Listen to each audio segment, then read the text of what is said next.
Okay, welcome to day number 2. My name is Peter, and today I just want to follow on from yesterday's video. Now, yesterday's video, I shared with you what I'm doing and what we're doing here to grow our businesses. So we use education to fund our own brands that we launch on Amazon, that we launch to creator audiences. We're just launching products. And basically, we just want to feed the machine. Like literally, that's what we do, and it's very capital intensive to like launch these brands, grow these products, right? But I get so excited when I like find products everywhere. I'm like, I want to launch that. I want to launch this. I want to launch that.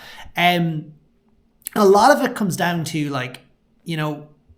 get burnout when you try to do like so many different products at once because you're literally like, what should I concentrate on? Like, what should I be doing?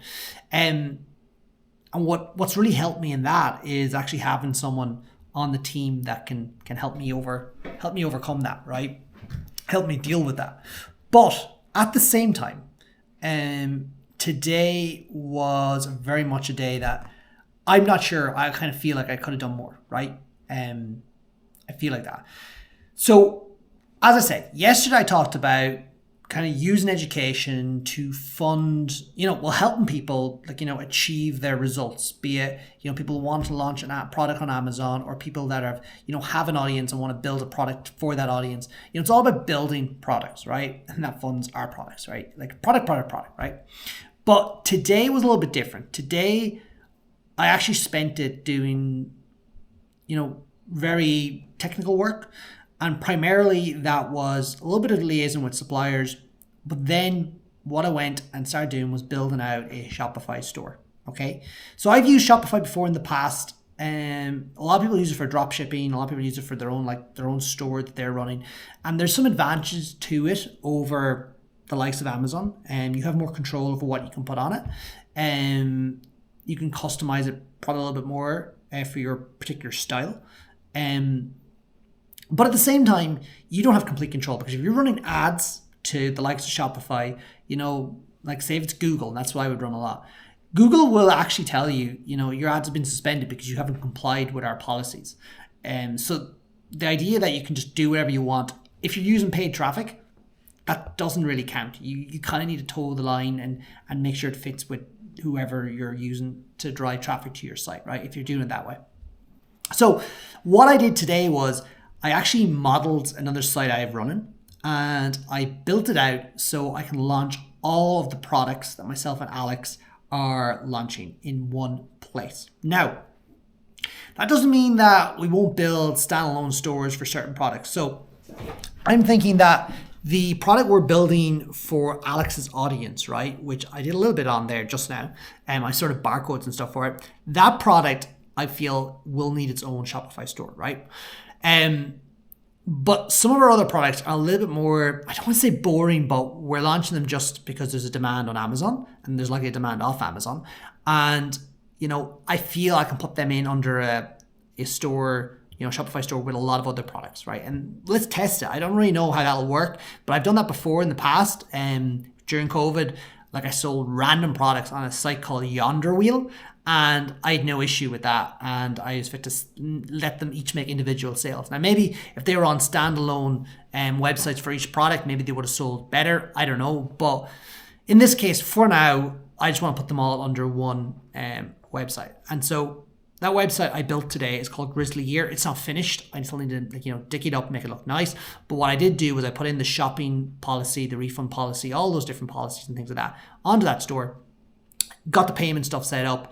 Got, what else I do? I got the integration set up so when someone buys a product on that store, it'll literally be taken from our Amazon stock because we don't want to be fulfilling the orders, right, manually. Like that's something that we want to just let Amazon take care of that. It's funny, I'm listening to an audiobook now and it's about Jeff Bezos. Yeah. Basically it's called The Everything Store. Now he didn't write it, but it's about him. And it talks about the growth of Amazon from the very beginning right up till, I think it's 2012, 2013. I'm not finished it yet, right? And I'm growing more in love with Amazon. I think it's absolutely amazing. And the opportunity it gives us, anyone that wants to sell products, is phenomenal. But I'm realizing that, there's some things I don't like about it, but they're actually there by, I don't want to say design, but they kind of are. So Amazon, for all of you that use it, that it's extremely customer centric focused, right? It's all about the customer. Whereas as a seller on Amazon, yes, they provide a really good service, but I think the sellers are not their number one priority, right? Lately, a lot of sellers that maybe are using a UK company and selling on Amazon are actually having a lot of issues with VAT, and Amazon just withholding their payments, like for months, and automated responses, and it's just not a nice experience, right? Whereas if you have a problem as a customer and you want to sort something out, you're able to just go and email them, and they just literally within seconds they'll sort it out. Yeah, we'll send you a new one, whatever. Like I remember one time I had a dog like literally eat my Amazon parcel. I just emailed Amazon. They're like, no problem, we'll send it out again or whatever. Here's a refund. Whatever they did, like they literally just sorted it there and then, right?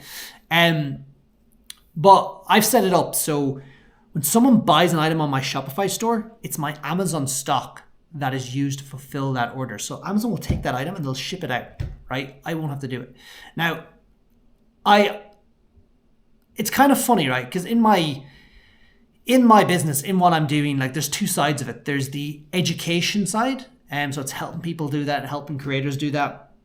And then there's the actual operations, like us doing it ourselves. I think we're kind of at that spot right now where, yes, we do have a small team, but we still need to be a little bit of a, master of everything. We still need to be doing lots of little different bits of everything. And I kind of want to get to the stage where eventually all I concentrate on is like bringing new people into the business and maybe having like a 1 or 2 day a week where I just talk about products. But literally the rest of the time it's all about like vision, direction, kind of like, I don't want to say the higher level stuff, but less of in the weeds. And because I found that is always a problem. So today I was in the weeds. Like today, as I said, I was setting up that Shopify store. Like in my head, I know what I want, but I nearly would want someone else to do that for me. So then I can spend it doing something that's a little more high leverage, like, contacting creators or, creating content like this, more of this, because this is what's going to, move the needle eventually. Like this is what's going to bring people in. Whereas the other stuff, as great as it is, and it will drive results, it won't drive them. Well, not that it won't drive it immediately, but it's a different type of result. Sometimes you could spend your whole life doing stuff, whereas like this is probably a bit more leverage, or at least it will be more leverage. I don't really know what I'm trying to say, but I think just doing more of this stuff is better, right? Ultimately, in the long term for the business, because as I mentioned yesterday, and as I'll mention again today, like, these businesses are cash hungry. Like they literally spend like, 2, 3, 4,000 pounds today with the hope that you'll get it back in 4 or 5 months time. But if you don't have that sort of money, that cash flow to survive and wait and hope, it won't happen. So the way we want to grow this business, we want to grow it fast, we want to grow it big, and we want to just grow it by launching lots of exciting products that we kind of understand. Like we're not just going to launch random stuff that we don't we don't have a understanding in, or that we don't think that'd be too complicated for us to launch. We're just going to launch stuff that we know will sell or we can sell, and that worst case scenario will break even. At worst case, right? And that's if it's an Amazon product, if it's a brand. If it's for a creator, like we just marry up the creator with a product that their audience will want. Simple. Like let's take the risk out of this. Let's just make it like, it's proven demand. Like if you had hamburgers, at 2:00 in the morning outside a nightclub, you will sell. It's kind of like that. We want to be the people selling the hamburger. And the hamburger could be just having a better offer. The hamburger could be just being someone with a relationship with an audience, just making an offer to them, because it's given them so much value over the last number of years. It could be anything. But that's what we kind of want to be. And it's just about doing it and launching these things. And we're actually, one of our Amazon stores, the one where we're putting all these products, like literally a lot of products came in, then they'd run out of stock because we only had a certain amount of stock. Like our kind of goals, we're getting to the stage now where like we're just keeping those things in stock. We're doing it, and we've launched a product now and we're still selling it out. We've actually ordered the next batch, right? We're just doing that to continue having the product in stock. And that's just a simple thing, right? But we're also adding new products in as well. And literally, they're all going to start growing and growing and growing. And all these flywheels will just start growing. And I'm just excited about all these products. Like, I actually sat down and did a calculation, like, of all the different products that I own or I'm part of. And, like, there's a lot of stock there. Like, that's pretty exciting. To have just to see it there and like, wow, like when we go through another cycle, like, when we get all this stuff in and we get out to the next batch, like, where would we then? Because everything's compounding. So yeah, today I was in the weeds. Today I was doing the tasks that have to be done, but maybe I need to be doing more of the higher leverage stuff. I don't know. That's just me thinking out loud, but I think it's worth pondering. So yeah, there's day 2. Make sure to follow, subscribe, wherever you're watching it. I'm putting these on YouTube, but I'm also putting them on TikTok. So if you're on TikTok and you're watching, leave me a comment, give me a follow, give me a love, I think it is. That's it. And I'll get better at these. 100%, but I'm going to keep at it, right? I'll talk to you soon. Take care.